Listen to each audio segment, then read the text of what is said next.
2026ಕ್ಕೆ love marriage ಆಗ್ತಾರಂತೆ ಈ ರಾಶಿಯವರು. 2026ರಲ್ಲಿ ಈ ರಾಶಿಯವರು ಲವ್ ಮ್ಯಾರೇಜ್ ಆಗೋದು ಫಿಕ್ಸ್ ಅಂತಾನೆ ಹೇಳ್ಬೋದು.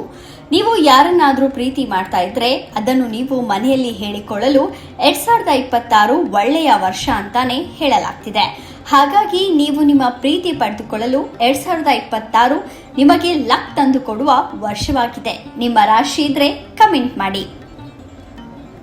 ವೃಶ್ಚಿಕ ರಾಶಿ, ಕನ್ಯಾ ರಾಶಿ, ವೃಷಭ ರಾಶಿ, ಕಟಕ ರಾಶಿ, ಸಿಂಹ ರಾಶಿ, ತುಲಾ ರಾಶಿ, ಧನಸ್ಸು ರಾಶಿ.